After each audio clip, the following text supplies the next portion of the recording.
twebaza abantu bonna abalina kye mukoze n'abakyalina kye mukola. Mwenna abalina kye bakoze bannange mwebale nnyo mwebalire ddala. Ndabyeko ku mawulire awo Honorable Francis Zaake agenda kuba atambula. Naye nze nina ekibuuzo, nina ebintu bye njagala mbuuzeeko. First of all, abantu ababeera e Turkey oba Abannayuganda ababeera mu kifo ekyo eky'e Turkey kyemmanyi Fred we bamukwatidde, walina okubanga waliwo abantu waiteekwa okubanga waliwo abantu abategedde ekigenda mu maaso. So badde nsaba abantu abali e Turkey naddala awo we bakwatidde muganda waffe, nammwe muweeka abantu abamu information. Ate n'ekirala kino njagala kibagamba baganda bange, bw'obanga oyina ofunye obuzibu obaako abantu b'obuulira tya munnange funyemu obuzibu so that abantu bamanya kye batandikirako. Weewaawo tumanyi kuba kyemmanyi omusajja Fred Lumbuye si musiru, ateekwa okuba nga alina abantu be yabuulidde n'abagamba nti omuntu gundi ne gundi. Abantu abo abalina information eyo bane temugisirikira kuwa mwaganya abantu ba Museveni bokwekuriyetingira mboozi gye baagala, kubanga nze ndaba batandise okukuriyetinga emboozi yaabwe abantu b'e Uganda. Ate kino nakibagamba nti bw'olaba nga TV z'e Uganda nga zirina ekintu kye zivuga, manya nti balina emboozi gye baagala okukola ki, okuriyetinga bagiteeke mu bantu. So nsaba busabye abantu mwenna ababadde balina mikwano gya Fred Lumbuye, information eyo mutandika ogispreadinga, abantu bamanye wawe batandikira. Ate n'ekirala, nze sigenda kukkirizaganya na muntu agamba nti tusoose wabi tukoze eki. No, ekintu kyonna ekisoboka tukikole, kubanga singa tulinda tuyinza okulinda nekibeera too late. Weewaawo obwedda bagamba nti abantu ab'e Turkey tebamanyi Luzungu, naye kasita mutwitinga awantu oba ne muripotinga oba ne mutayipinga emirundi mingi, abantu bano bafuna ki? Abantu bano bafuna gundi instinct ziri ezigamba nti naye nedda kino ekintu lwaki bakiremezaawo. Osegeera, tetugenda kulinda nti ate tudde gundi. Ekizibu bwe kigwawo kiringa ng'omuliro bwe gukwata mu nnyumba, togamba nti kanziruke ne gomesi kanziruke, oba oli mu pajama oba toli mu pajama, odduka kutaasa bulamu. So buli muntu yenna alina kyasobola okukola kikole, tujja kweyungira eyo. Afulumiza information n'atafulumiza, ekikulu twagala kulaba nga ki, kubanga bwe tunaateekayo amaloboozi amangi tujja kubaako kye tufuna. Nene bwe tunalowooza nti tugenda kusirika tubeeko gwe tulinda,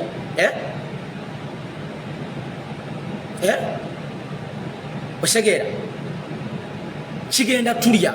So nze kyembasaba buli omukola kyokola, mwe abantu abali mu Turkey Bannayuganda gye muli bangi, temulinda kugamba nti tulinze abakulembeze mubabeeko kye bakola, temulinda musimanyi tulinze pato. Gwoba olinayo ka information konna kateekewo, kaleete abamanyi kyemmanyi. Yadde Lumbuye abadde tayagala abantu kumanya we basula.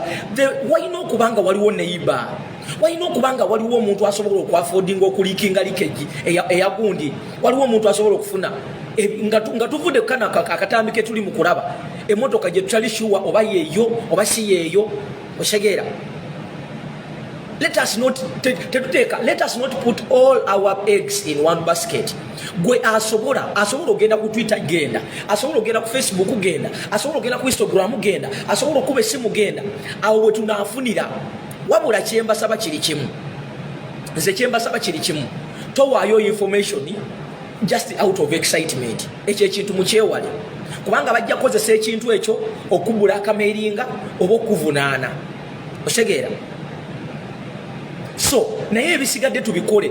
Abannayuganda bangi nnyo abali e Turkey, bwe mubanga mwasobola okukuŋŋaana ne mukola ebivvulu, bwe mubanga mwasobola okuŋŋaana, lwaki temukuŋŋaana ne mukozesa eddoboozi limu ne mwekolamu omulimu? Bulijjo mubadde mukubaana amasimu, Lumbuye muyita tica wabeetaagira mwekwese. Kyekintu kino kyenayogedde olunaku olwajjo kankiddemu, kyekintu kyenayogedde olunaku olwajjo kankiddemu. Bannayuganda bwe tunaabeerangawo nga buli lunaku tu-extendingayo okwenunula kwaffe, tayimu egenda kutuuka abatumalewo tubeere nga ba Red Indians. Nze mbabuulira bino, omusajja lwe yakutte ku ttaka ne bayita ne kabaka n'agenda egundi n'agenda n'amukyalira ne mutandika okugamba mbu nnyini mwasituse ebyo bye tugenda okubeerangamu ebyo bye tugenda okubeerangamu omanyi lwaki nti ebiseera ebisinga bannayuganda tulina tendensi nti tekinkwatako nti aanze zinandaba olwange osegeera temukkiriza ate n'ekirala kino kankibabuulire tokkiriza muntu kujjaano kunafuya towuliriza muntu akunafuya.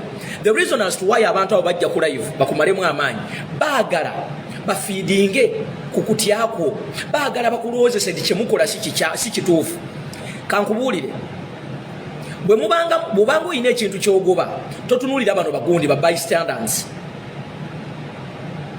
bano abantu abakuba kerere. If you want to be successful in life, don't back at every backing dog. Towuliriza buli noise eyitawo. Kati bano abamu abali wano baagala just kubateeka mu mbeera nti bye mukola temuli makulu. Naye kambabuulire, these people have felt the impact. Nze wenategeredde nti waliwo impact government kasita yavuddeyo neyogera ku kintu ekyo kubanga kyandibadde tekikola makulu. Government ya Uganda yandibadde esirika but the mere fact nti ekintu kibadde kibalya and I'm sure ne government y'ettaka ejja kuvaayo we munagiteekako amaanyi ejja kuvaayo. Tokkiriza muntu kukumanafuya, tokkiriza muntu kujja kugamba nti okuva lwe muntu yitinze mufunyeemu ki. If you want to be successful in life, bw'oba oyagala okubeera successful mu bulamu nabaana abantu kankubuulire singa buli muntu yali atya okugenda mu Middle East, njagala kubawa example kubanga kyekitundu kye batiisaamu abantu titogendamu. Olaba omuntu awulira nti mu Middle East batemako abantu emitwe, basalako abantu obusajja, babakola ki, naye n'alinnya. Eyo determination gy'okozesa osobola ogikozesa ne tufuna kye twagala. So saagala mwemale mu maanyi, saagala oli NRM of course erina kujja okuba nafuya. Osegeera tulekeraawo kino nkibasaba bannayuganda. This one I'm asking you. Bannayuganda tulekeraawo okulowooza nti bwe bakwata omuntu ekizibu ekituuka ku muntu tetulina kupostpondinga ebyo bye bitusibye mu kubonaabona. That is the truth.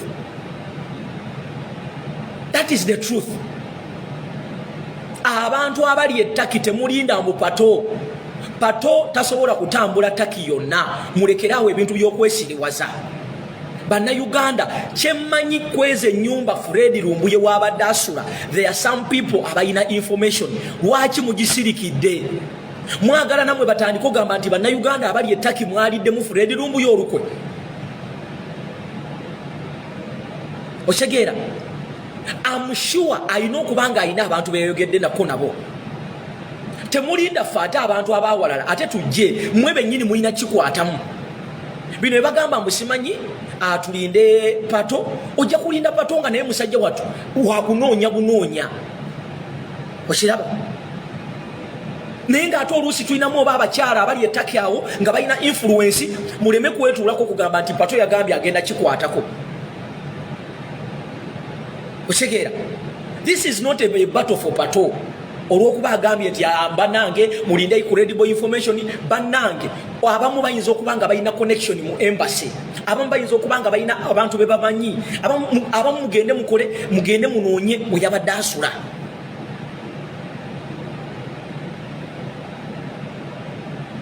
Mulekerawo okugamba nti mulinze pato. Abasobola mu tweetinge, abasobola okugenda ku Facebook mu kikole. Mulekerawo ebyo. Kambabuulire ekintu ekigenda okutta Uganda kitumalewo kwe kulowooza nti waliwo agenda otukolera ffe kye twagala okukola. Nze the mere fact nti gavumenti ya Museveni evuddeyo neyogera ku Lumbuye ate nga minisita n'akonfaminga tetufuddeeyo whether mulamu oba kiki kasita ekyo kigenze ku record nti the minister for internal affairs ayogedde ku Lumbuye.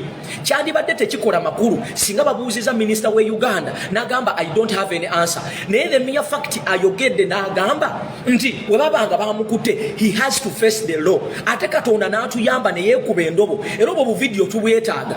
Ayina w'ayogedde n'agamba nti the law shall deal with him. Kitegeeza ayina kyamanyi So that is one way of collecting evidence. Oshegera kubanga kyandibadde kyanjawulo singa minister avuddeyo n'atayogera oba n'agamba ne bamubuuza kwoyo gundi n'agamba nti I don't have an answer. I don't have an answer. Naye the mere fact nti agambye agambye nti oba bamukwata oba tebamukwata.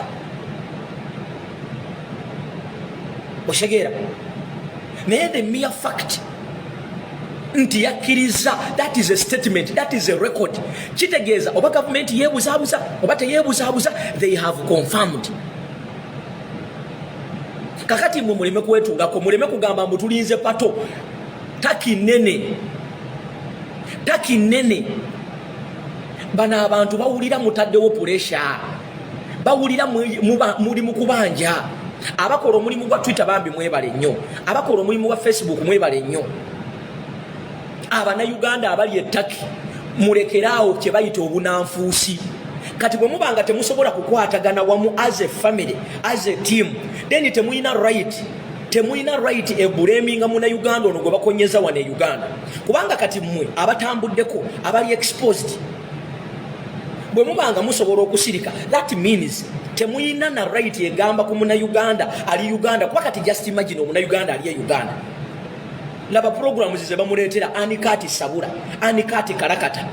N'olaba TV station ye namba waliwo bye mbadde mpulira bafunye omuwala oba ya muwala Kindoza bafunye basupayi be ye Taki bugwe bawadde mbu yali mu kwogera mbu halo Fred Lumbuye ekyamukwasiza abadde mu overstay. Gwotegedde otya nti abadde mu overstay? Ye eri eddoboozi balijjeewa. Kitegeeza bano abantu they are conniving, bali mu kufumba ekintu bamale bakibaleetere. Omukyala abadde abeera ne Lumbuye ali ludda wa? Kubanga walina okubeerawo omuwala abadde abeera ne Lumbuye, kitegeeza yali yamubuulirako. She has to ne bw'aba tetugambye nti suspect naye alina okuba ng'alina ate kyemmanyi ateeka okuba ng'alina abantu be yagambyeko. So abantu abali ettaki muleme kuteeka mikira muki ennyuma, mutandike okwefuula abananfuusi. Muli bangi bannayuganda ettaki muwera ne miliyoni 2. Kati bayinza okuba nga bafunye bamalaaya b'ettaki eyo ne bamuwa essimu nti gweyogera wefuule nti omanyi nnyo Fred Lumbuye. Bali mu kufumba kintu kyabwe. Oshegera kati mutemukkiriza kugwa mu ako kakodyo. Sigambye nti tebali mu kutrayinga naye bannange mubeere bangi. Eddoboozi eddene liwulikika mangu, eddoboozi ettono teriwulikika. Eddoboozi eddene mwezi ensi liwulikika mangu. Even the people are willing to help you. Naye eddoboozi bwe libeera ttono baba tebagenda tuyamba. Mulekerawo okukwekanga emikira ennyuma ne mutandika okwebuzaabuza. Waliwo ngambye nti bambi link asaawa eno si ya link. Obwedda muli mu kutweetinga eri ku gundi ku Jebi Muwonge. I'm not here for the link. Ndi wano just twogeremu. Sigenda kutweetinga. Ate nammwe ne bwanga wagenda takinga okola gwa kwetunda. Mwate abeetunda muyinza okubanga muyina ne information. Muyinza okubanga ate mwe mutegeera ebintu bingi nnyo. Oba obadde malaaya, oba obadde ki, kozesa influence yo. Kozesa influence yo. Osegeera. Ettaki wateekwa okubaayo nga waliyo bannayuganda miliyoni nga 2. Mwekolemu omulimu kye bayita mayumba 10. Bwe munaabeera bangi ne mwogeza eddoboozi limu, they will hear you. Ne bwe munaagamba nti mutumyeyo simanyi pato muntu omu, ogenda kuwoza na gavumenti. Tubeere serious bannange. Weewaawo twagala naye tubeere serious.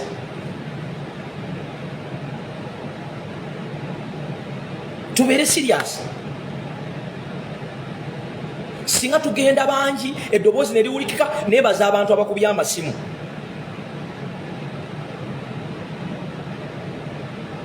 Neebaza abantu abakubya amasimu. Kati kambabuulire bayinza okwebuzaabuza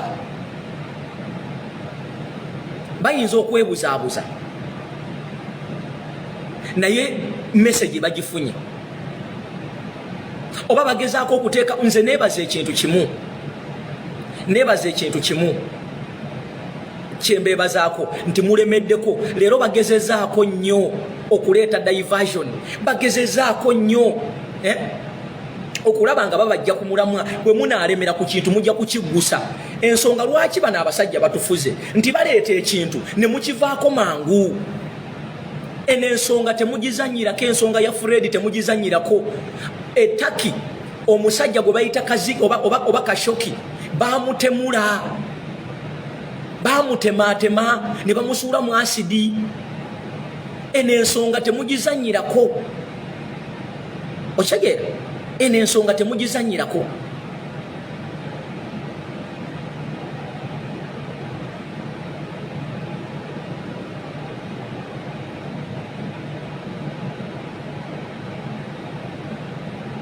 eno ensonga temugizanyirako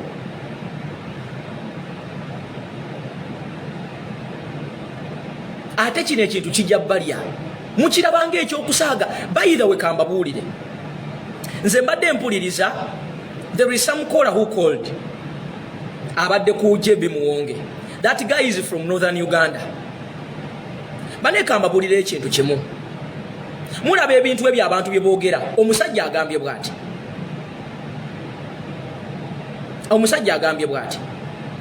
omusajja abadde mu northern kyemanyi n'eddoboozi eryo gye riri omusajja omunotha naakubye essimu n'agamba nti bannayuganda mujja tuleetera emitima emibi abantu bajja kuyiga obutujju ate kankubulire bannange mulaba lumbuyo oyo muyinza okulooza nti talina impact gy'asobola kukola but something might happen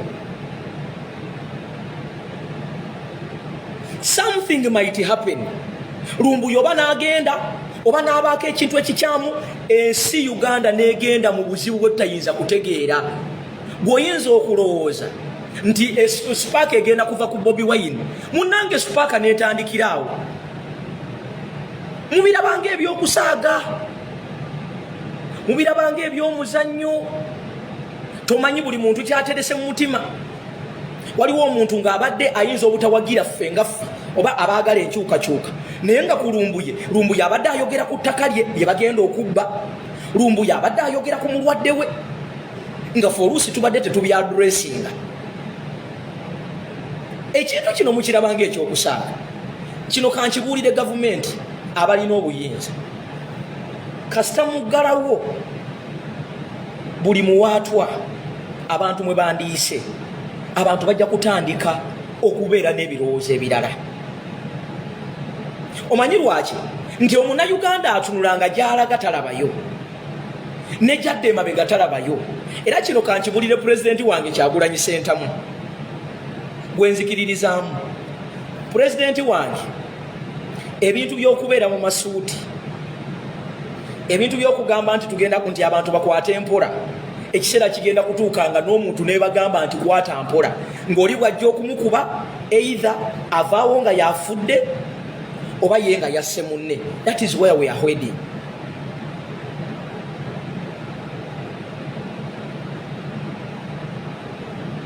Omuntu ajja kutuuka eri nga talina gy'alaga nga muggaddewo gundi avenue zonna.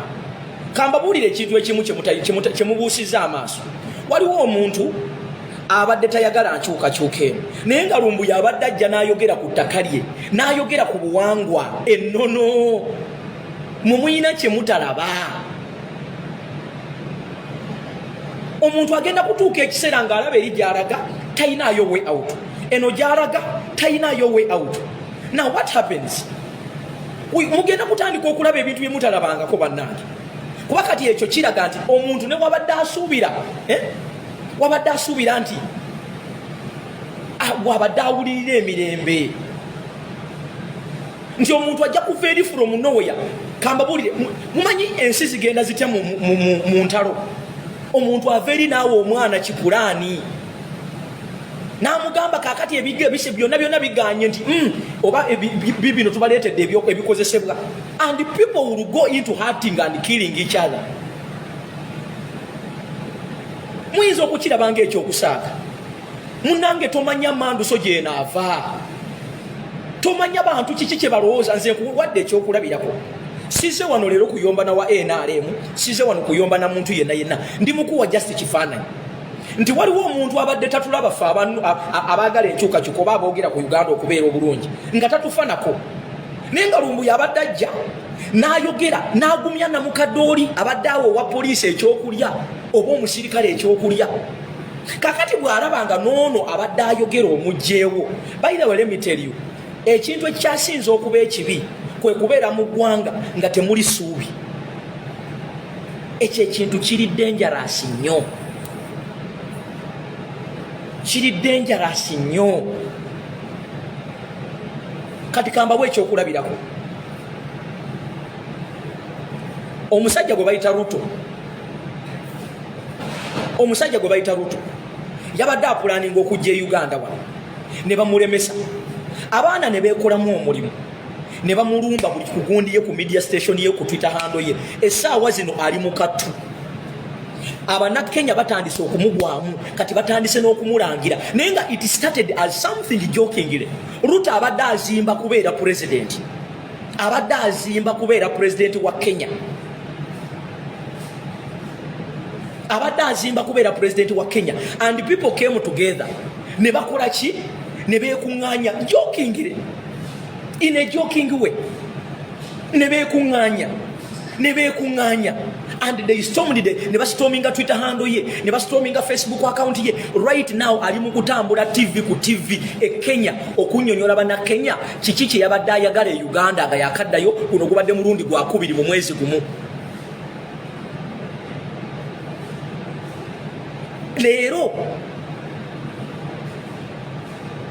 Leero abakulembeze omubadde ne ba MP abe Kenya bavuddeyo ne badinawusinga Uganda, ne badinawusinga Ruto, ne bagamba tetwagala kutuleetera mize gyammwe, tetwagala kutuleetera bintu bitaliimu demokrasi. By the way, ebintu bwe bityo bigenda nga bizimba. Kakati mmwe muyinza okulaba lumbuye nga just omuntu, naye nze mbawadde just entegeera yange nti oyinza okulaba lumbuye n'olowooza tewali kisobola kubaawo. Nze nkubuulidde ekintu kimu, era nze wano wensaasirira abantu nga bano wammanga. Muganda waffe yadde wagamba nti wali wa NRM, muganda waffe gwe bayita Tamale Junior, muganda wange olaba Uganda eyo, olaba Uganda eyo gye tulimu, oyinza okulooza nti kitaawo yakuwa obukuumi. Wano wensaasirira babuloga ba NRM, wano wensaasirira abakozi ba NRM. Olaba ebintu ebyokusaagasaaga bino, olaba ebyo ebigambo gundi byavaayo n'ayogera oyo omwana wa Tamale mirundi akakasajja simanyi Kayisima byekoogera. By the way, let me tell you, nze era president wange Kyagulanyi Ssentamu wano wetulaga ogenda kuba tokyasobola kukoma ku bannayuganda. Go ge mazima gye banaako ate nze namaze okkizuula kino kankibagambe nga sikikwese, ate ngenda kyogera mu mutima mulungi. Abantu ba wano mu Buganda nga naffe kwetuli, kubanga mu Buganda mulimu buli tribe, mu Buganda wano mulimu buli tribe. Abantu b'omu Buganda wano kino njagala kibasaba okuva olunaku olwaleero, mulekeraawo okwagala taito. Nkiddamu, abantu b'omu Buganda mulekeraawo okwagala taito okusinga okukwata obuyinza. Nkiddamu, abantu b'omu Central mulekeraawo okwagala taito okusinga okukwata obuyinza. Kino njagala mukitwale mukibuulire n'abantu bammwe.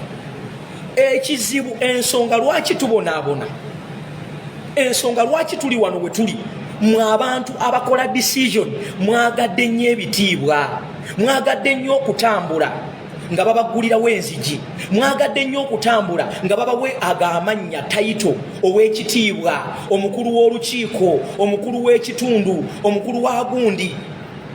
Ebyo tebikyusa ggwanga, ebyo tebireeta nkyukakyuka.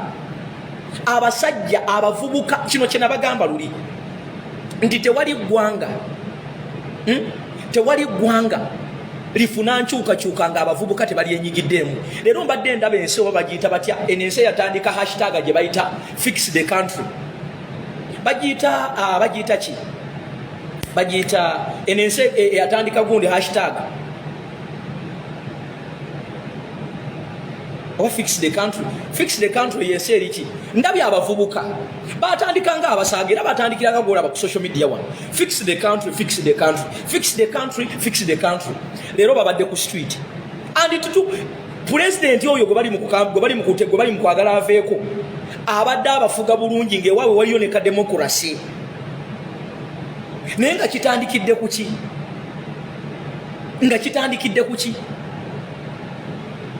Kyatandika Ghana, webale nnyo ensi gye bayita Ghana. Batandika butandisi kugamba fix the country, fix the country, fix the country. Naye leero babadde mu by'okusaaga it boils like that. Kino kyenziramu bagamba nti abalinze bajjajjaffe bajje batuleetere enkyukakyuka. Abalinze Fred Lumbuye ajja kuleetera enkyukakyuka. Fred Lumbuye akoze ogugwe. Naffe tumulage titumulwanira. Ate n'ekira kino kankibagambe. Wano tetukola nti olw'okuba abadde mukwano gwange oba abadde mukwano. Now it is humanity. It is humanity. Era ndi wano as a Ugandan okulabanga Muganda waffe, Munnayuganda munnaffe gwe bayita Fred Lumbuye ateebwa.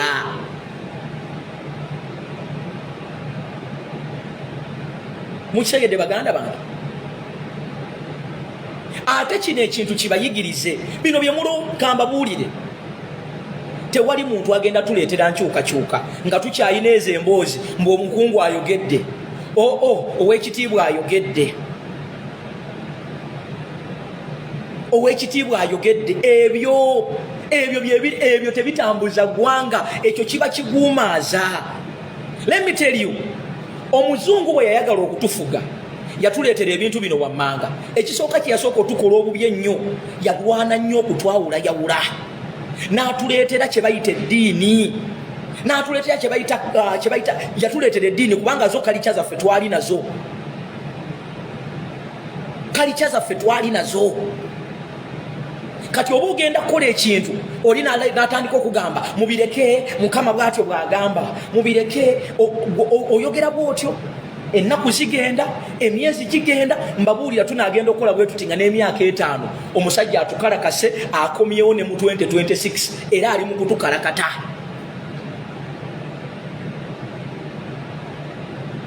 Nkibaddiremu munnange gye tunaakoma okwagala ebitiibwa nti nze nina simanya abasirikale banzigulira mbu omukulu w'ekika yayogedde, musimanya ono omukulu wa Kasolya yayogedde.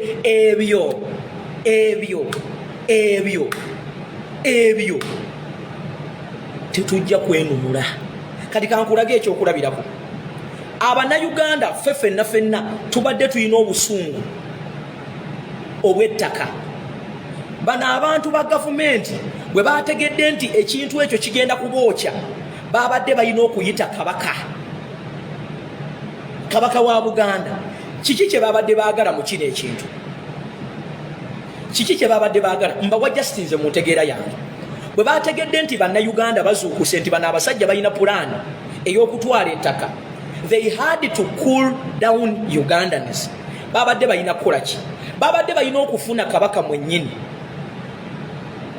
mwennyini bamukozese, kubanga abantu abasinga bwe balabye ku kabaka era wabalabye nga bakola ziposti nnyinimu yeesitukidde ne bateesa ku ttaka. Ekyo bakiyita, omanyi bw'obanga olina volokano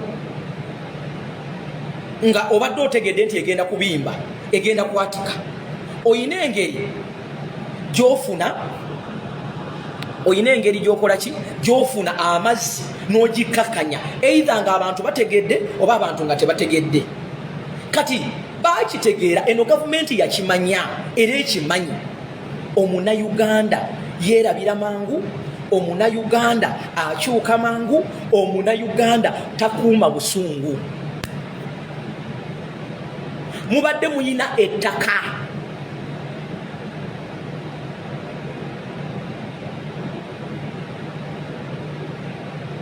Kamba buulire bano abasajja bayinza n'okutufuga emyaka 10.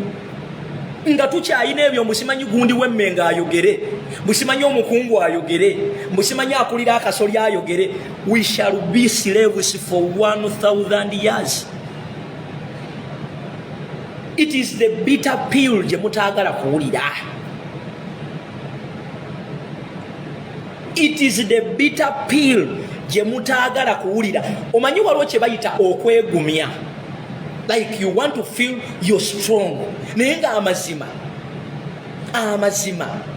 mulaba tetuseguka.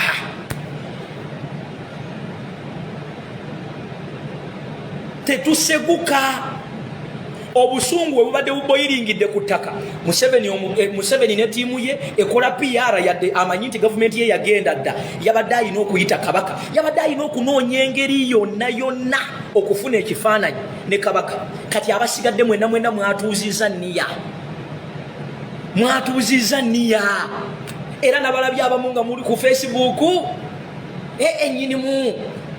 Nyinimu yagenze ebintu byateredde. I can assure you, eno gavumenti eringa emmese ekulya obugere ng'ekufuuyirira.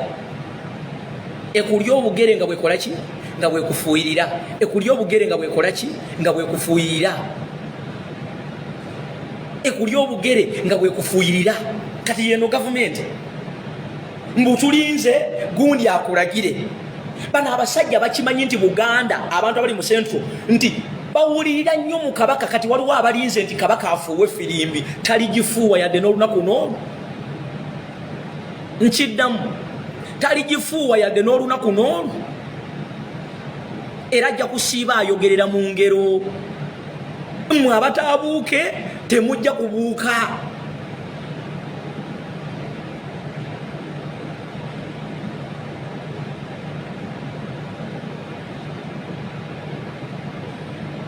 Temujja kubuuka. Kati mmwe ekizibu kye tuyina, ekizibu ekituganya okwenunula kiri ekintu kimu. Twagala nnyo kye bayita self entitlement. Obuganda bwogedde ki? Tuyina ennono zaffe well and good. Naye sometimes tubuuka kye bayita ennono ne tubaako bye twekolera nga bannayuganda.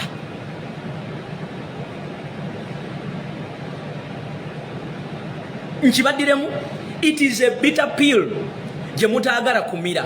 Naye nsobola okubakakasa nga ndi wano, kabaka wa Buganda tewali firimbi gy'alifuuwa.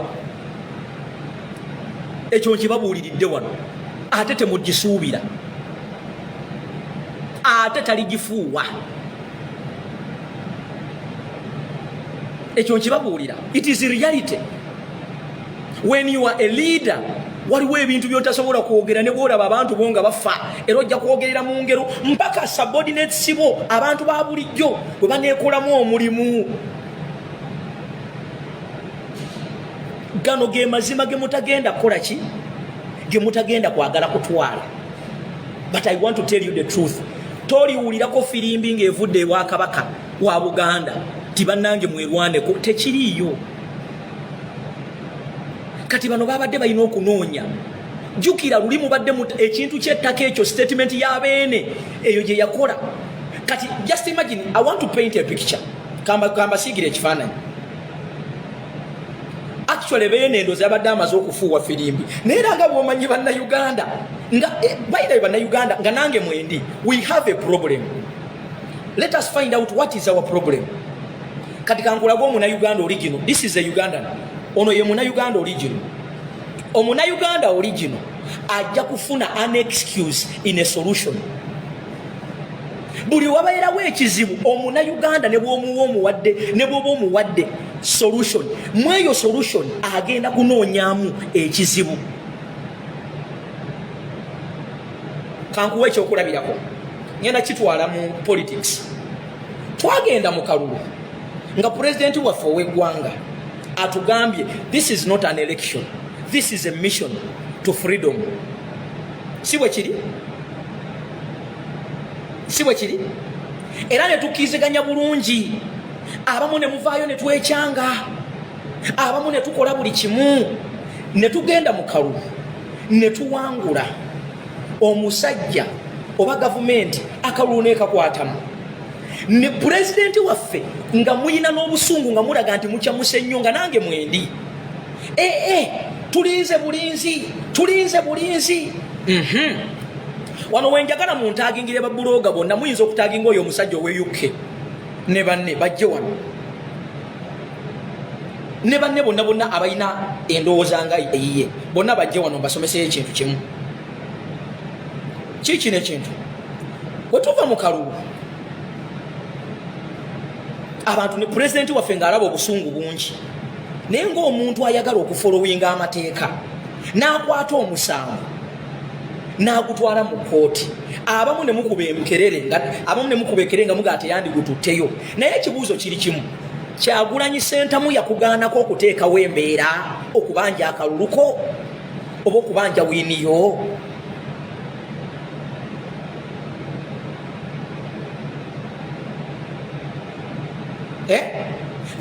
njagala basimbira ekintu kino then mpunzike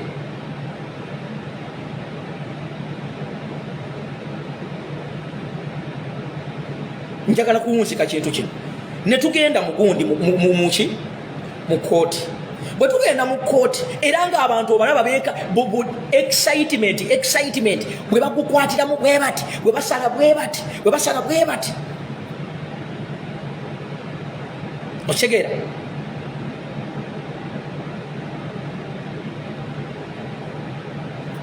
omusango pulezidenti n'abalaga ekiri mu kooti n'ajambula yonna bweti bw'amala okujambula n'abagamba agenda kupurezentinga obukakafu nzijukira pulezidenti wange Kyagulanyi Ssentamu yava wano n'atambulako mu biseera ebitonotono nga buli gyagenda aga nti bannange bwe tufuuwanga firimbi temugaananga okuvaayo Abanayuganda ne beekalakaasa bakoze ebigundi mu biyita bitya ebyangwe mu bitadde ku mutwe mwefuumudde awo omusango n'agujjayo ne mugamba tulinze tulabe ku results nga nange mwendi pate yaffe ya National Unity Platform nekuŋŋaanya results zonna n'obukakafu bwonna nebuleeta nebutulaga bannayuganda ekitabaddeewo kubanga abapolitician abasinga babadde boogeza kamwabumwa ye Kyagulanyi Ssentamu n'ekibiina ne ttiimu ye obukakafu baabuleeta nakati gye buli ku website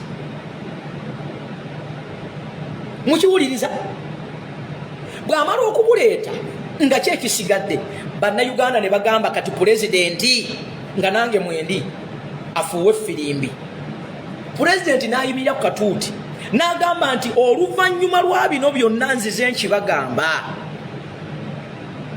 nti obuyinza buli mu mmwe babboosi mmwe musembayo naye engeri gy'ali omukulembeze nti as a leader ayinza obutavaayo kwogera straight kubanga kati mukulembeze naye ate nze awo ensi bw'ebanga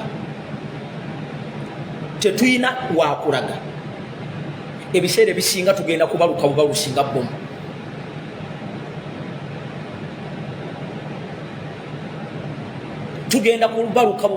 bomu kati kambalage abanayuganda ne beecwacwana pulezidenti wange Kyagulanyi Ssentamu yafuuwa firimbi amazima ga Katonda enkeera bannayuganda nga bali mu kibuga bali mu zaakeedi zaabwe abavuga booda zaabwe abavuga taxi zaabwe abali ku masomero bali stede abamu bagenda mu mupiira abamu bagenda kunywa walagi abamu balinze anikati kalakata abamu balinze eki kati yoyo Munnayuganda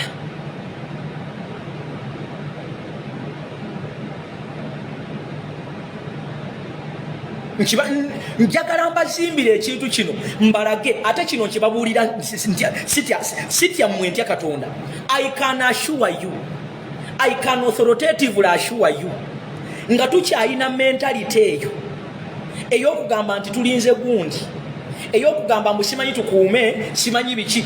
Museveni agenda kuleeta land amendment bill ate ajja kugiyisa musigale mu mayumba, tusigale mu mayumba nga tutunula bwe tuti.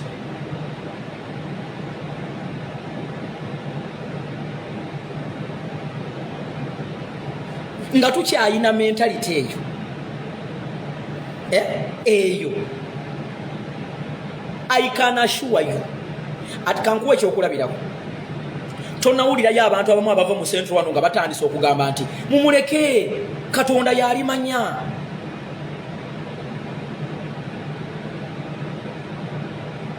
Mumuleke Katonda yalimanya ettaka terivunda. My goodness.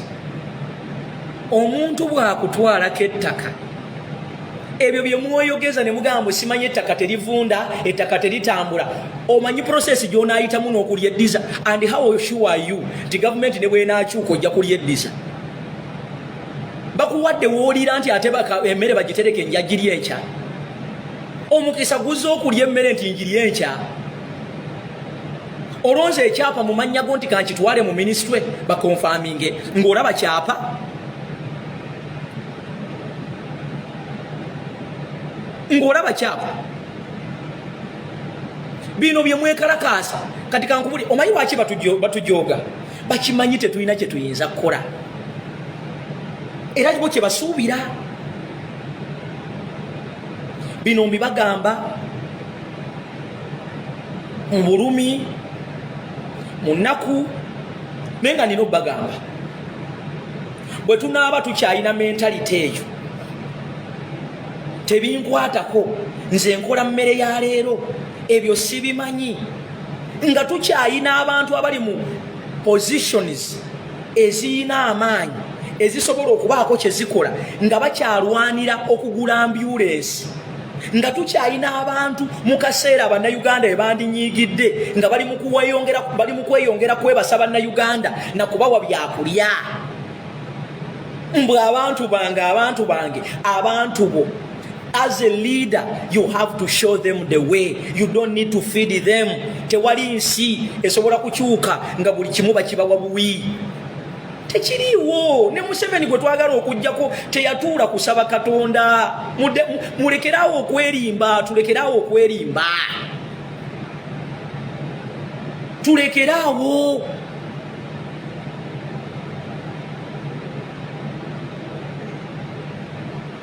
Tulekerawo nkiddamu tubeereko serious. Tubeereko serious. Obuzibu bwe tuyina nga bwe mbagambye mbukati abamu balinze mbu Kabaka wa Buganda. Mbu Kabaka wa Buganda ajayogera agamba Abaganda bannange kati mulumbe, tekiriyo. Ekyo tebakulya ssente ate tojja kiwulirako. That one I can assure you. Kabaka waffe ali diplomatic nnyo tasobola kukola statement bwetu. Ye bamuguza mu eyo nature is diplomatic. Era ajja kwogera nga bw'onaagamba nti omukulu embeza ayogera. It is upon mmwe ba subordinates. Omanyi lwaki babakakkanya? Kati njagala kuwa ekyokulabirako. Gw'omanyi lwaki people power we yakyakira nga tewali muntu asobola kwogera kintu kikyamu ku people power bakulembezanga nnyo ekintu kye bagamba nti people power evuma. It was to water down your anger. Kubanga bakimanyi ti bw'obeera n'obusungu nga bwe bukuliko you can easily do something. Naye balina okunoonya engeri gye bakukontrolinga. Kyobola nti bayita mu bapasita ne bayita mu babloggers abalala ne bayita kati baleeta n'abantu baabwe abakola mu gavumenti. Ne batandika obbagamba bannange tukyalina omukisa mujje tuteese. It is because bakimanyi. Kati nga kino kye baakoze gavumenti kye yakoze okutwala Kabaka ewa Museveni. It was intentional. To cool down gwali ekase ali e Masaka. Ne bakuteekamu false hope eyo. Bakuteekamu false hope. Gwe nolowooza nti olw'okuba Kabaka atudde ne Museveni mu boogedde ku by'ettaka oyinza n'okwewuunya nga si bye yayogedde nabo nga ne bwe yagenza okubibuulira si byaliko. Museveni buli kigambo kyayogera. Mwe abantu ba wano n'abantu ba Uganda yonna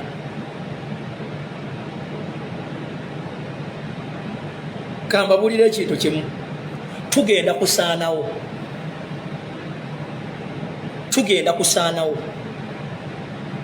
We are going to disappear. If we are not careful, we are going to disappear. Ekyo kyebabuulidde mu mutima mulungi, siina gwenvumye, naye njagala mukikkirize. We are going to disappear. Mulindeko emyaka 2 bwe giti oba 3. We are going to disappear. Abalibeerawo abalamu Katonda abakuume. Naye nga mukyalina mentality. Abasajja ne babawa ssente za COVID ne bazirya zonna. Omuna Uganda ne bakugulawo n'osanyuka ne weerabira ssente ziri nga weerabidde nti ne gy'ogenda okukola be basolooza emisolo. N'ako akaduuka be bagenda okukasolooza n'okwata omutwe gwo n'okwata entegeerayo n'oweebaza gavumenti nti mwebale kutuggulira naye nga be bagenda okubinika emisolo.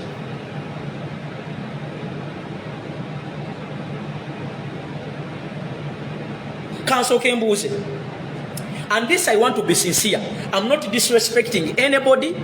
Naye njagala omuganda katika tuogerenga omuganda. Waliwo yagamba nti siri muganda. No, ndi muganda. By the way, ndi musajja muganda. Kubanga jjajjanga azaala kitange mukyala muganda. Bamuzaala bumozaawo. Bumozi mpigi ngodde eri saidi z'egomba. Kati kambabuuza ekibuuzo. And I want us, gwe muntu yenna andaba naddala omuvubuka, njagala kubuuzaayo. And this kino temukitwala bubi. Kino temukitwala bubi. Njagala mukitwale bulungi.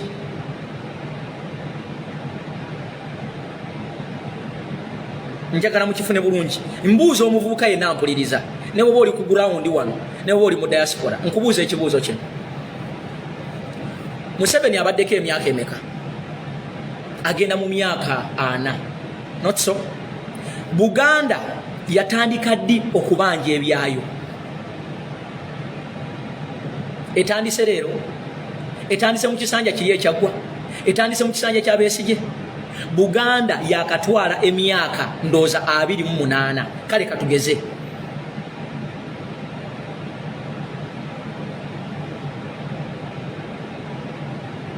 Katugeze. Ekibuuzo kye nnina. Buganda yakatandika okumanya nti tebaligiwa byayo. Gwe weebuuze lwaki bano abakulembeze bakulembeza nnyo ekintu nti lwaki bakulembeza nnyo? Nina ekintu kyenkyebuuza. And ndowooza kino ekintu it is done by these people okutusiba. You know there is what they call captivity. Waliwo kye bayita okukusiba captivity. Captivity. Nti somebody omuntu akola system. Omuntu akola system. Naye nga system eno ayina be bayita bakapoesa. Nti bwemba mugenda kuteekawo embeera wabaawo abadduka mangu mu mawulire ne bagamba bannange mujje tuteese, bannange mujje tukole bwe tuti. Those people sometimes wemba nga temutunudde nnyo babeera planted in beebo. Katika nkubuulire abantu bwe batyo mubeeramu abo abeeyita abalyowo emyoyo nti oli omuntu ajja n'akukola ekintu muba mugenda kuteekawo ekintu mufune obwenkanya n'abeesooka. Kati ne mu gavumenti mubaamu abantu abo nti omuntu akunyigiriza n'akukolako effujjo n'akuteerawo institution gwe n'olowooza nti efunctioninga naye ng'amazima institution eyo eprotectinga ono omuntu abanyigiriza.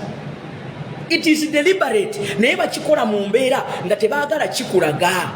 Naye kiringanga bwe nkukuba ne mala nenzija nenkuwa sweet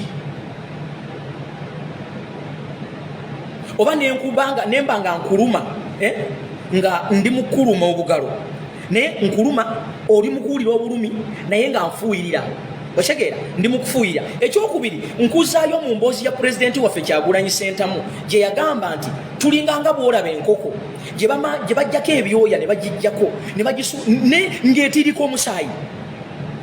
Naye omuntu n'akwata kasooli n'agenda ng'amusuula bw'ati. Enkoko eyo mu bulumi wakuba nti terina kyakkola ate neekomawo ng'etiriko omusaayi ejje lye mu kasooli buno. Okitegera? Ejje lye mu kasooli buno. Kati naawe kiteeke mu tuluba eryo, kiteeke mu tuluba eryo nti nja kuwa ekyokulabirako nze njagala kubuuza mu abaana ba Nambi kati kambabuulire waliwo omuntu agamba nti lwaki Buganda lwaki bw'oba oyogera let me tell you and let us be sincere tukole tulabe ku byafaayo Museveni president Museveni ngaye mumulaba bwe yali agala okuwamba teyagenda Karamoja teyagenda Kotido teyagenda Bundi Bujo teyagenda Kasese bwe yali ayagala okuwamba bwe yali ayagala olutalo yagenda wa yanoonya Central Region yanoonya Central kubanga yakimanya nti waneeno oba omaze okutuuka mu center tewali kigaana olutalo yandibadde aluteeka Mbarara yandibadde aluteeka Isingiro yandibadde aluteeka Shema naye yanoonya kati bayina ekintu kye baatukuryetingira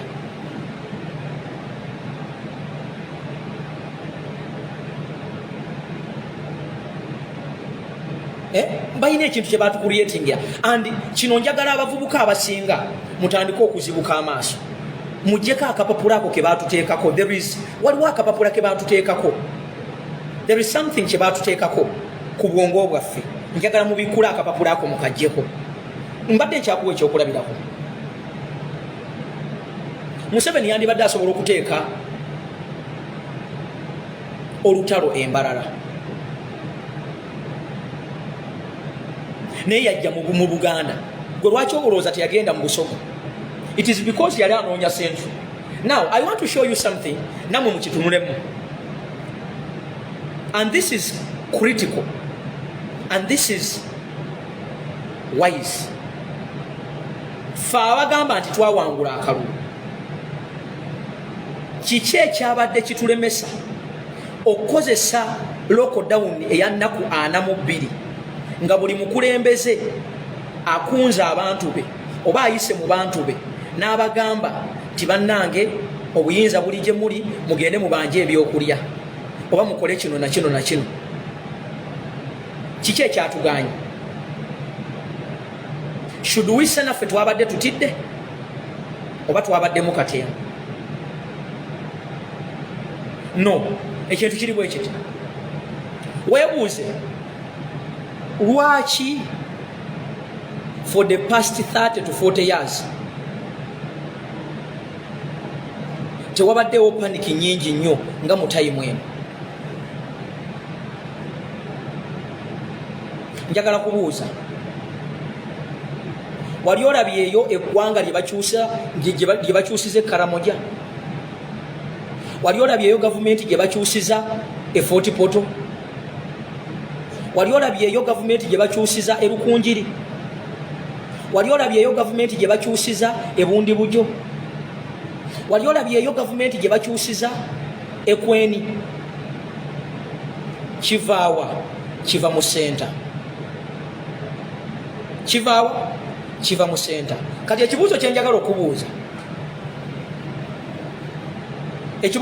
okubuuza lwaki Central yeeyisa bwetyo should we assume nti baalya baatya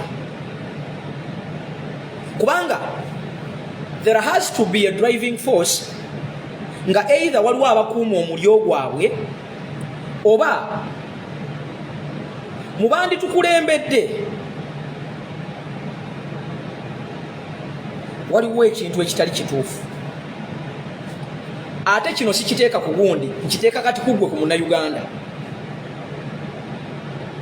waliwo ekintu ekitali kituufu tulina okudiiginga diipu tumanye wano wensaasi y'Abaganda baffe naddala ffe abali wano mu Central abagamba mbu tulinze Kabaka ayogere ku kyettaka kino ndi wano mbategeeza sikiinaako bukakafu naye kino nkibagamba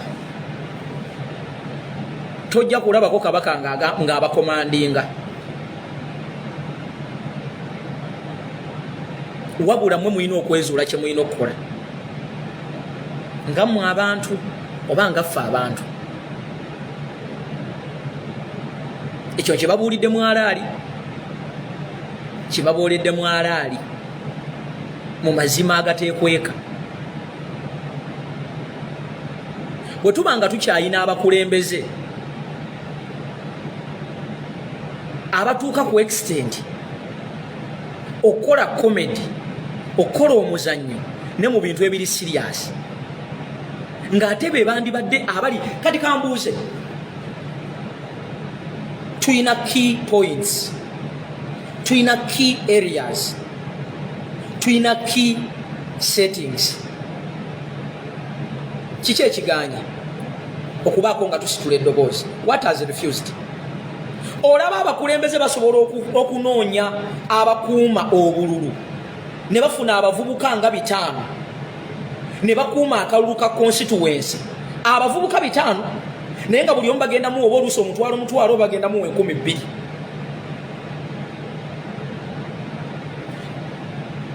MP oyo tasobola kukozesa the same effort n'akwata abavubuka oba 10 oba 2 oba 3 ne bagenda nga bayita mu bantu okulaba nga basitula eddoboozi mwenga bwe mulaba parliament ewe mugitunuulira erimu ababaka 529 mulooza mulimu amakulu omu apart from okutuula omu ne bakola point of order. Now here is where we go wrong.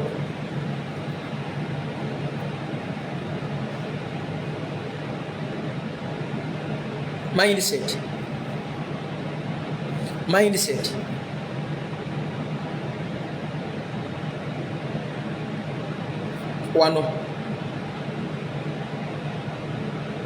Wano abavubuka bannange sikumyemu muliro era sina kintu kyenkumyemu muliro wabula njagadde tusome tutegeere where is the problem. Gobadde okimanyi nti abakulembeze abasinga baasirika? Have you ever took time n'obuuza lwaki baasirika ng'ate baali vibrant nga balaga nti Museveni agenda tulina okukola buli kimu ekyetaagisa? Gobadde okimanyi nti kati abantu bava tebakyabanja n'abantu bali mu makomera naye ng'ate eddoboozi ly'omukulembeze ddene nnyo? Ekyo obadde okimanyi? Now it means we as Ugandans nga ffe bannayuganda tulina okwekolamu omulimu as we peacefully mu ngeri yaffe.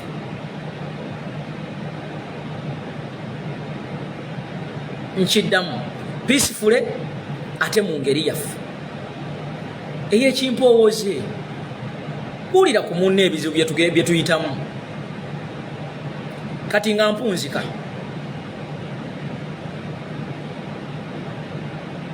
Mbadde sigenda kwogera ku mwami ono naye kamwongereko katono. Nze we natiira bannayuganda nga nange mwendi lwe lunaku lwe baatuteeka mu lockdown ennaku 42 mu kifo kye twandikozesezza omukisa ogwo okulaga baganda baffe naddala abantu abali mu mayumba eki kye balina okukola, how they organize a revolution, bazimba batya nga nange mwendi, kubanga kino ekintu it is all of us. Ezo ennaku zonna twazimala tuli mu kusympathizinga, tewali ggwanga liwangula ono sympathy.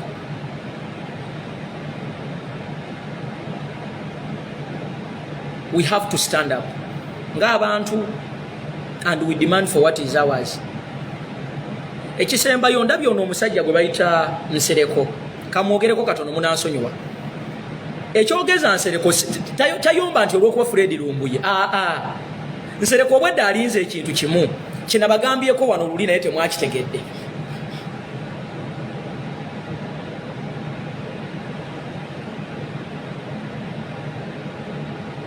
Now let me tell you what is making Nsereko get annoyed.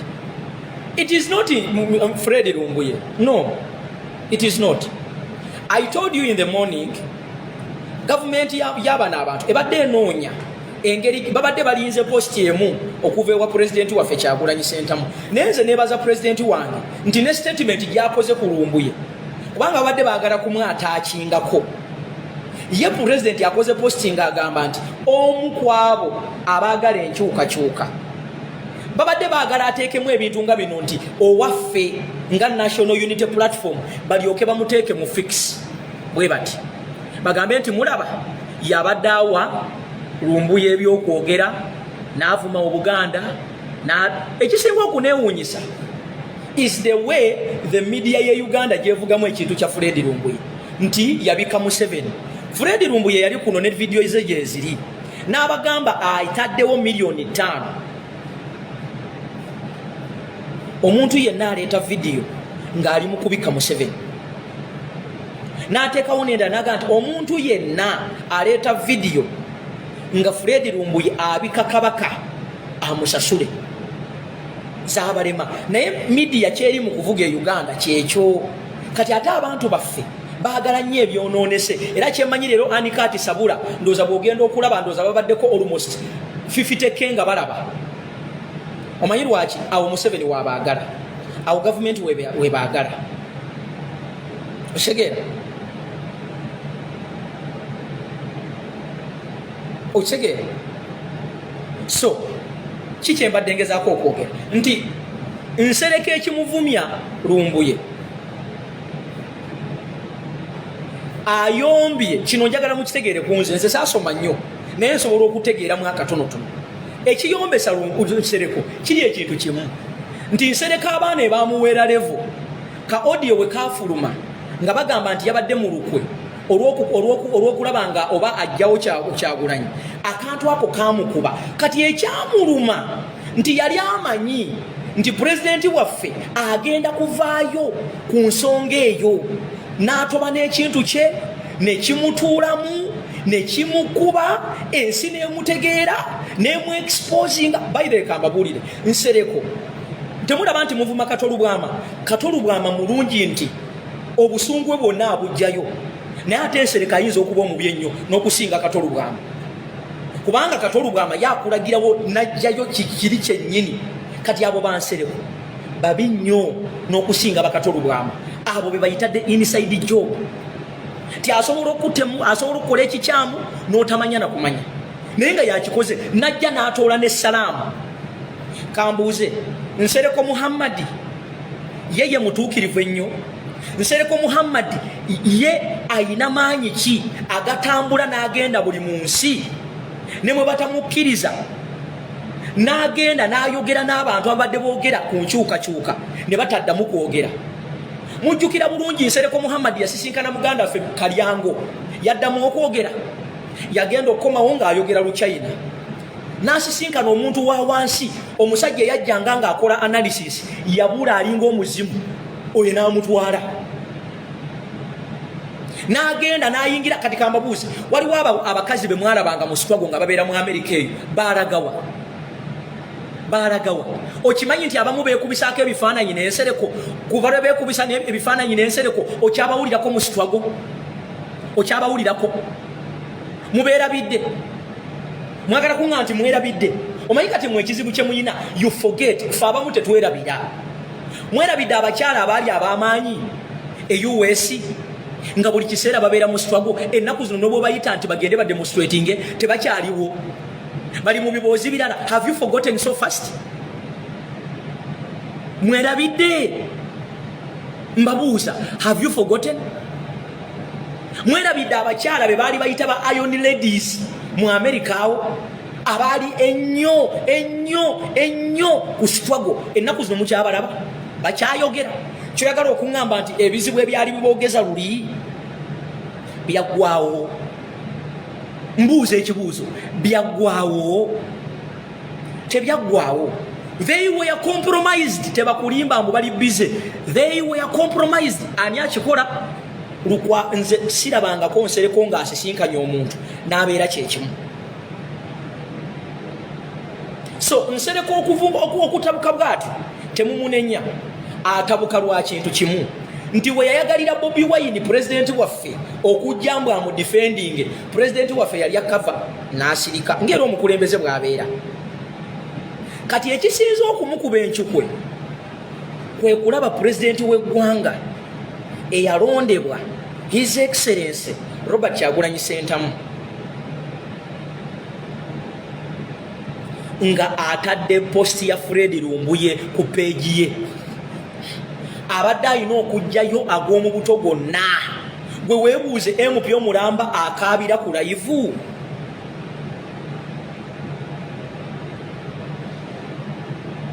MP omulamba ayomba n'abantu abakomentinga obwo obusungu abujjewa ata agasa obusungu buli yewe yayagalira bamwogereko ne batamwogerako ate omuntu yali asuubira nti yali amukubako ebigambo ebyo bamukutte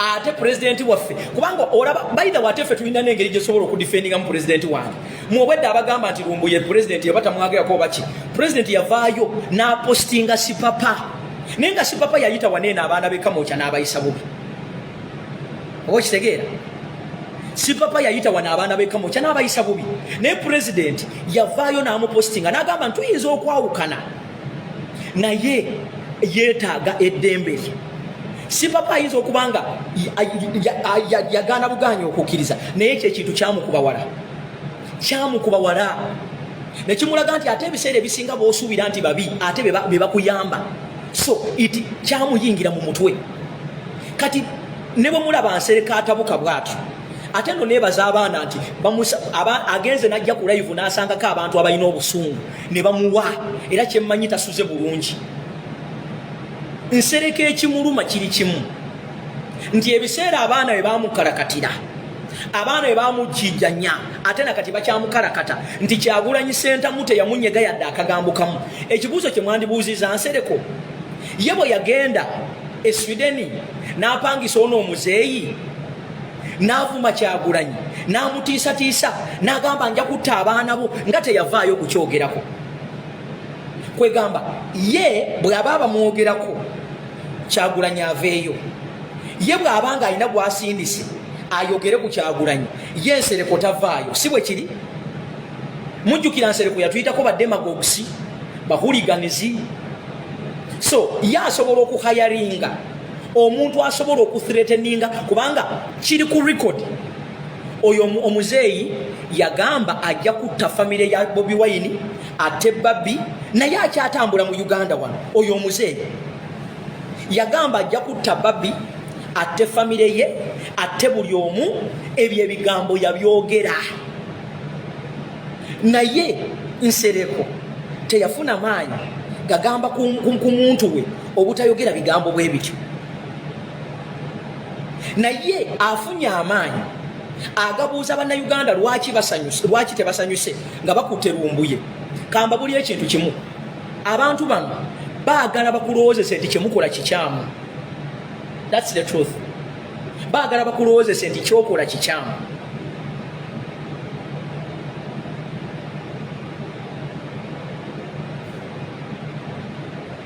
Nsereko bw'ajjanga ku live mumubuuze lwaki munno gwe wawa ssente bwe yawooninga nti agenda kutta Babbi ate obwana bwe n'alayira n'okulaya n'agamba nti ekirungi nze siina baana ekyo ekintu yakyogera tewali amukwatako tewali yamuggulako musango tewali yamukolako statement wabula ye ayagala Kyagulanyi mbw'aveeyo amudifendinge nedda taata Kyagulanyi Ssentamu tali kuddamu nga bwe yazira omusajja gwe bayita Brian Might oba Brian Might nga bwe yamuzira naawe we yakuzira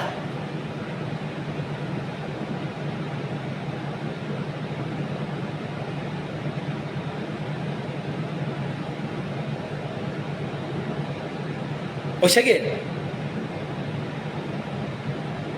mukitegedde baganda bange so Nsereko toyina kunyiiga nnyo ate kankubuulire munnange muyinza okulowooza nti Lumbuye agenze naye temujja kumanya Lumbuye mulala gy'anaava kubanga ne Lumbuye gye yava twali tetumusuubira go ge mazima we didn't expect him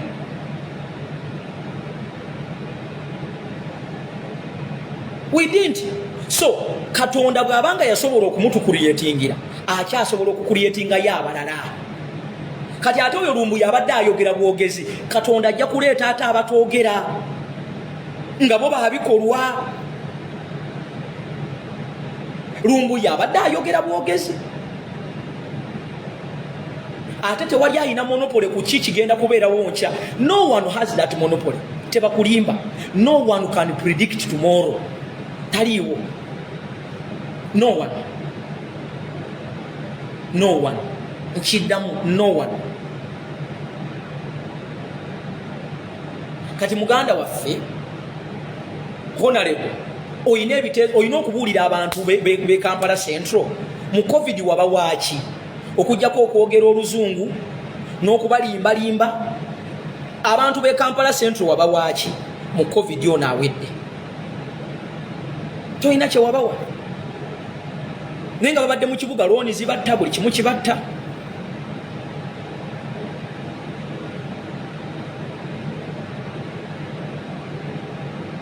naye ng'obaddeyo ng'osirisa nze neewuunya MP ajja okulwanagana n'abantu abali ku social media kati naawe mbolooza mbu we wazze oba mwali muzaakitwale mwali gwe bano Besigye mwenna mwali muze nga mulooza mugenda kukwata social media ate n'ekirala ekintu kye mutamanyi mulooza muyinza okutiisa abantu mwana wattu tomanya kati nze nyinza okuba siri bulooga naye ate wajja kujjayo omulala nga tayagala kumanya ng'asinga n'oyo Fred Lumbuye kubanga ne gye yava tewali yali amusuubira. So you cannot predict you cannot predict tomorrow. You don't know.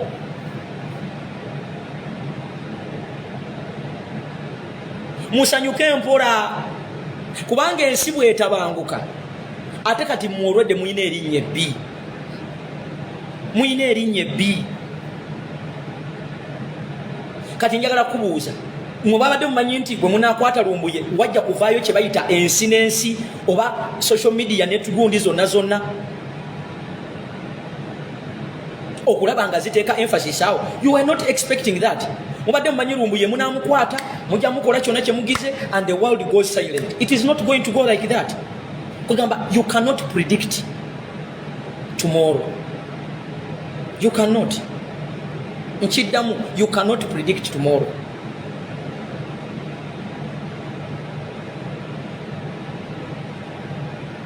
So nsereko ne mulaba nga yekyanga bwatyo yali ayagala abadde asuubira Bobi Wine okuvaayo akondeminge Lumbuye yekyabadde alowooza.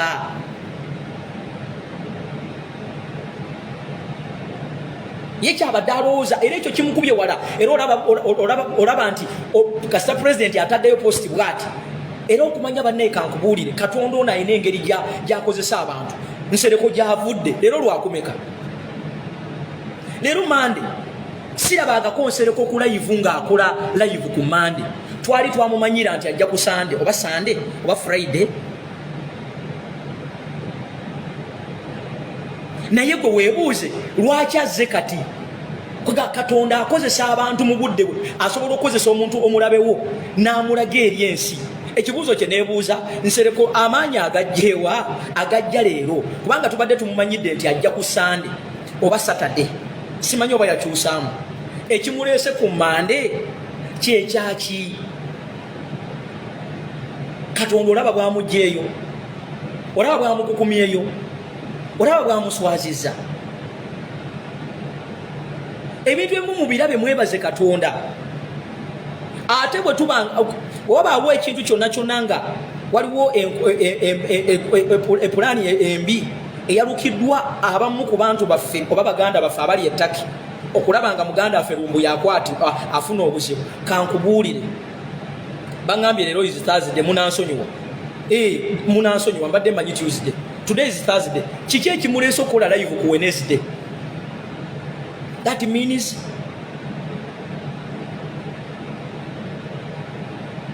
means Katonda abadde agala kumulabisa kibadde kimutuganga kimutta kibadde kimutuddemu.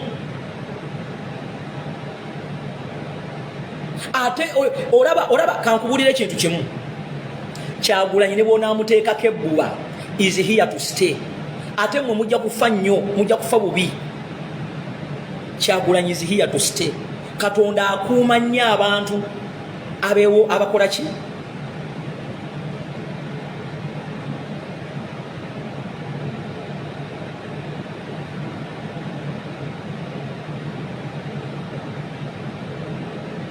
Katonda akozesa ebintu gwe nsereko simulabangako ku live ku Wednesday leero abadde live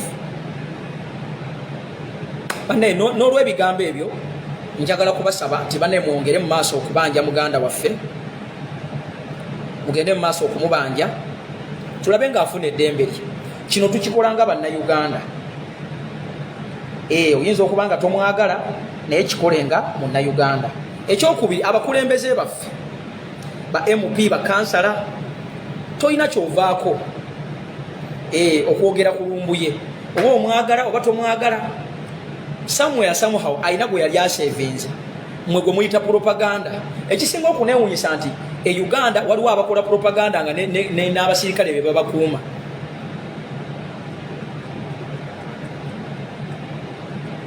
Naye nze mbagamba nti temugwanga mu maanyi, nga bwe mbagambye nti tewali ayinza kumanya what is going to happen tomorrow. So nolwo ebigambo ebyo nsaba Katonda abatukuumire, nsaba Katonda atuwangaaze, nsaba Katonda atuwonye abalabe abeegulumiza nti balina amaanyi. Katonda yakakkanya abalina amaanyi, abalowooza nti be bannannyini nsi. Munange Katonda yakakkanya abalowooza nti be bannannyini nsi.